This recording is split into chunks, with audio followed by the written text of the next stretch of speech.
Bonjour Franck Valadier, bienvenue. Bonjour Thomas. Vous êtes donc directeur de l'expérience et du design chez Frugger. C'est quoi Frugger? Une start-up à impact, on peut la définir comme ça? C'est exactement la bonne définition. Une jeune start-up, on a tout juste un an. Oui. Donc avec quelle idée? C'est Digital for Better, c'est ça qui est... Alors ça c'est comment dire, la société éditrice. Ouais, c'est ça. Finalement, qui a constitué au départ, qui était un simple logiciel, et puis qu'on a transformé en start-up. Donc c'est un produit SaaS destiné aux grandes entreprises et ETI pour pouvoir mesurer et améliorer leurs différents impacts numériques. Donc on parle aujourd'hui beaucoup de la notion de bilan carbone qui peut remonter souvent dans les demandes des RSE, mais c'est aussi l'accessibilité, l'inclusion, qui sont des facteurs, les facteurs sociaux des impacts numériques sont de plus en plus importants aussi aujourd'hui. Donc le premier marché que vous avez adressé, on reviendra à la nouveauté grand public dans un instant, mais le premier marché, c'est vraiment le marché des entreprises. Tout à fait. Et alors, la spécificité, c'est qu'effectivement, on en parlait par rapport à Digital for Better, on est une entreprise à mission, agréée ESUS, c'est-à-dire que... alors c'est pas qu'on se définit comme des Robins des Bois, c'est pas la situation, mais notre définition, c'est que on reverse 50% de nos bénéfices pour les associations dans le domaine du numérique, qui n'ont pas les moyens et qui forcément pourraient pas se développer économiquement. Et l'idée, c'est d'aller aussi agir auprès des grandes entreprises qui, elles, ont beaucoup plus d'impact auprès de la société, des consommateurs, pour pouvoir nous développer économiquement, mais aussi agir plus grandement au niveau national aujourd'hui et puis international demain.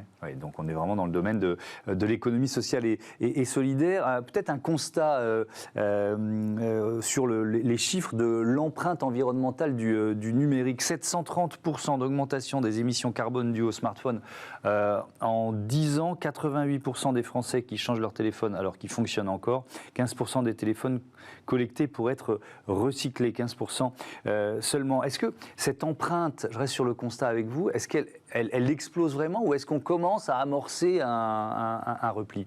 Ah non, je pense qu'on n'est pas du tout dans le repli. C'est au contraire, aujourd'hui, on aurait plus tendance à penser que ça pèse pas grand-chose. Si on prend le numérique d'une manière globale, on estime que c'est 2% des gaz à effet de serre, mais une projection de doubler à 4-5% d'ici plusieurs années, d'ici 2-3 ans, ce qui veut dire plus que le secteur aérien avant Covid. Donc, ça va vraiment vite, une petite dimension, puis une explosion de la consommation d'énergie aussi Alors, ça questionne nos comportements de consommateurs, je le disais, avec le fait de changer son téléphone quand il fonctionne encore, mais ça questionne j'ai presque envie de dire la philosophie du secteur, c'est-à-dire qu'on nous a biberonnés à la nouveauté. Tout à fait. Et puis c'est surtout que cette course effrénée fait qu'on ne s'est jamais posé sur comment on développait. Donc c'est toujours plus de technologie, c'est toujours plus de consommation. Et alors c'est beaucoup d'externalités positives quand on parle aujourd'hui. Le numérique a révolutionné et aide la vie des gens. Mais on commence à mesurer aussi les impacts, j'en parlais tout à l'heure, sociaux. Donc on parle aussi parfois d'électronisme, c'est-à-dire l'exclusion d'une partie de la population. On mesure plus de 20% de la population française qui peut avoir des difficultés à accéder ou à utiliser les services numériques. Le smartphone, pourquoi on parle de ça aujourd'hui, c'est que c'est effectivement celui dans le numérique qui a le plus d'empreintes et qui touche le plus de monde. On est à 60 ou 70 millions de smartphones vendus en France, c'est assez colossal. Et comme vous le disiez, que 15% qui peuvent être recyclés chaque année. Donc c'est de la perte de ressources rares qui deviennent de plus en plus rares, donc qui sera un des enjeux de demain. Donc vous lancez une appli à destination du grand public. Qu'est-ce qu'on va y trouver? C'est dans le cadre, comme je vous le disais, de notre mission. C'est vrai que notre modèle économique, il est sur les grandes entreprises, mais on s'est dit que nous, on veut agir auprès de tout le monde. Donc on s'est dit qu'on allait proposer une application gratuite qui permet à travers un score, ça c'est quelque chose d'important, de mesurer l'empreinte et les impacts de son mobile. Alors aujourd'hui, ça veut dire quoi? C'est-à-dire qu'on parle souvent d'équivalence en kilomètres de voiture. En fait, c'est des choses qui ne parlent pas aux gens. Donc on s'est dit qu'un score, c'était quelque chose qui permettait finalement de mesurer, de rendre crédible quelque chose qui n'existe pas. C'était un peu immatériel. Tout à fait. Donc c'est une sorte de Nutri-Score, mais environnemental. C'est ça. Alors, on peut dire ça comme ça. Aujourd'hui, donc, on va se baser sur différents critères. Pour être honnête, effectivement, aujourd'hui, entre 60 et 70% de l'empreinte est due au matériel lui-même. Donc les usages sont plus restreints dans le poids. Mais en fait, c'est les usages qui créent ça. J'ai une petite anecdote. L'anniversaire de ma maman la semaine dernière, on lui a acheté un bracelet connecté. Et le bracelet connecté, son téléphone, les deux sont compatibles, sauf qu'il faut pas installer un logiciel. Et le logiciel n'est pas reconnu par le téléphone parce qu'un système trop ancien. Mais du coup, quel constat? Soit il faut que je change le téléphone pour pouvoir faire fonctionner le bracelet, soit elle ne peut pas accéder à ce bracelet qui lui permettrait de mesurer ses pas ou son activité. Donc finalement, une certaine forme d'exclusion. Les usages, c'est là qu'ils se situent. C'est-à-dire que c'est tout ce qui va être ces créations de logiciels, tout ce qui fait que ça nous force ou ça nous incite à renouveler nos matériels qui, pour le coup, eux, ont le réel impact aujourd'hui lors de leur fabrication notamment. Alors si on parle effectivement des usages, de quelles activités liées au mobile on parle? Qu'est-ce que vous allez mesurer dans nos activités? Quel type d'impact? Dans les temps de connexion, alors aujourd'hui on parle beaucoup, c'est tout ce qui va être les accès au téléchargement, au streaming, hein, donc les réseaux sociaux aussi. Hein, essentiellement l'usage du téléphone aujourd'hui c'est plus pour téléphoner, heureusement c'est beaucoup les réseaux sociaux, regarder des films sur les plateformes. Oui c'est ça, ce que j'allais vous dire, combien de vidéos j'ai vues aujourd'hui, quel temps de vidéo j'ai... Alors, ça, c'est effectivement des choses qui sont de plus en plus optimisées, parce que ce sont des grandes plateformes qui, à travers leur serveur, arrivent à optimiser un petit peu leur empreinte.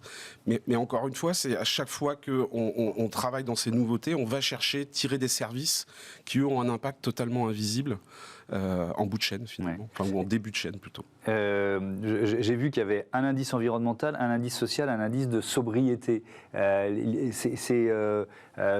Ça, c'est pour le grand public ou c'est pour les entreprises? C'est pour les deux. C'est pour les deux. C'est le même principe, en fait. C'est le même principe. On a repris notre même principe de scoring qu'on applique sur notre logiciel auprès des entreprises sur le grand public. D'ailleurs, petite anecdote, donc Frugger, hein, on a donné le nom à l'application qui est le nom de notre start-up, qui est un dérivé de frugalité. Donc, voilà. Et donc sur la sobriété, c'est par exemple sur un téléphone, c'est des choses bêtes, c'est le nombre d'applications qu'on peut installer, c'est de se dire qu'on n'est pas obligé de déployer tout le temps des services, toujours cette espèce de surenchère de consommation. Et ça fonctionne via des alertes ou alors c'est moi qui vais décider d'aller, tiens, je vais vérifier cette semaine comment j'ai consommé sur mon mobile, quoi. Ça a été un vrai challenge parce que aujourd'hui, nous aussi, dans notre mission d'être éco-responsable, on fait attention à ne pas prendre les données des gens, hein, de les respecter. Et puis les téléphones eux-mêmes, hein, notamment marqué à la pomme, verrouillent beaucoup les données, donc pour le bien de ses utilisateurs. Donc on a joué sur ce qui était disponible, c'est-à-dire des temps de connexion d'utilisateurs du téléphone, l'identification du téléphone qui nous permet de récupérer son indice qu'on appelle d'ACV, donc de cycle de vie, et aussi des données qu'on a par rapport à sa fabrication, parfois pas toujours très bien données par les fabricants. Et puis après, via des tests, quiz déclaratifs, on va pouvoir renseigner ses usages, nombre d'heures de connexion, type de serveurs, nombre d'applications que j'ai installées, différentes choses comme ça qui vont permettre de compléter l'algorithme et de pouvoir remonter comme ça un score complété qui du coup se met à jour en fonction effectivement de son usage après une fois qu'on a renseigné ce type de données. Frugger est lauréate 2022 du top 50 de l'entrepreneuriat à impact. Bravo, c'est une reconnaissance. Qu'est-ce que ça change? Est-ce que ça vous ouvre des portes? Comment vous imaginez faire fructifier une nouvelle comme celle-là? Aujourd'hui, on se rend compte que, alors Frugger, c'est une entreprise son siège social est à Rennes, et puis aussi à Nantes et à Paris. Et on s'aperçoit qu'en moins d'un an, on a commencé à avoir une vraie notoriété.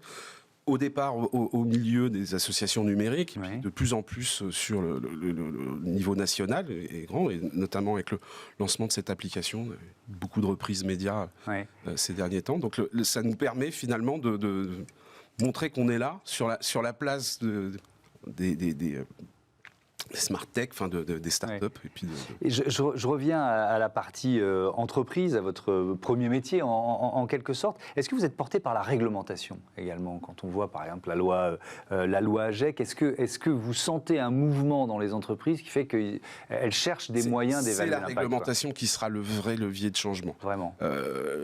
AGEC fait que depuis cette année, les opérateurs téléphoniques sont obligés de remonter leur marque import. C'est aussi le contexte dans lequel on sort cette application. Et demain, c'est une évidence que la réglementation va si ce n'est se durcir, d'être de plus en plus contraignante et incitative auprès des entreprises pour pouvoir, encore une fois, mesurer, parce que c'est vrai que c'est un des enjeux aujourd'hui. On ne voit pas, c'est totalement invisible.